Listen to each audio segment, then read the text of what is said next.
ونصلي على رسوله الكريم. أما بعد، فأعوذ بالله من الشيطان الرجيم. بسم الله الرحمن الرحيم.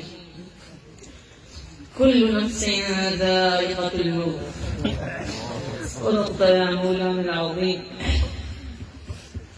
سب سے پہلے میں محمد عبداللہ بن مفتی آصف محمود آپ سب حضرات کا دل کی گہرائی سے مشکور ہوں کہ آپ میرے خاندان اور یہاں پر موجود علماء کے غم میں شریک ہوئے. میرے والد گرامی کی دینی خدمات کسی سے لگی چھپی نہیں ہے. ان کی دین کے لیے فکر، جدوجہد اور رات دن کی انتھک محنت سے الحمدللہ یہاں پر موجود ہر شخص بخوبی واقف ہے. میں بارگاہ خداوندی میں دعا گو ہوں کہ اللہ رب العزت ابو جان کے تمام دینی خدمات کو قبول فرمائے. مجھے اور والد گرامی سے تعلق رکھنے والے ہر شخص کو اس خدمت کے آگے اسی طرح پھیلنے اور دین کی خدمت کے عظیم فریضے کے سر انجام دینے کے لیے قبول فرمائے. سامعین گرامی، یہ دنیا دار فانی ہے. کوئی نبی، صحابی، تابعی اور ولی بھی اس دنیا میں ہمیشہ کے لیے نہیں آئے. ایک دن آئے گا ہماری بھی ہماری جنازہ ادا کی جائے گی. ایک دن آئے گا ہماری لاش پر بھی لوگ روئیں گے.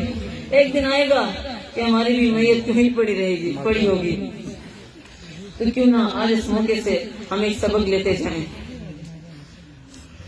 میرے بزرگوں، یہ دور پر فتن ہے. ہر روز ایک نیا فتنہ ہمارا انتظار کر رہا ہوتا ہے. جو شخص چلے گئے ان کا وقت مکمل ہو گیا. لیکن آج کا یہ واقعہ بھی یہی سبق دیتا ہے کہ اے لوگوں، مہلت ہے، تمہارے پاس مہلت ابھی بھی ہے. اپنے اعمال کو مضبوط بنا لو. دنیا سے دل لگی کو بھول جاؤ.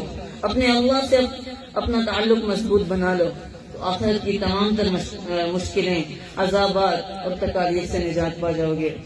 میں اللہ رب العزت سے دعا گو ہوں کہ اللہ ہم سب کو والد گرامی کے نقش قدم پر چلنے کی توفیق عطا فرمائے.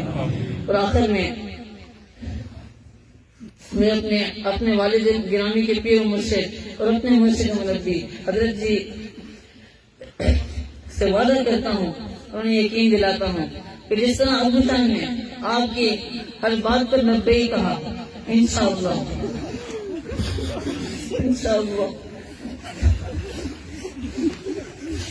ہماری کتابوں میں آخر اپنے آپ بات پر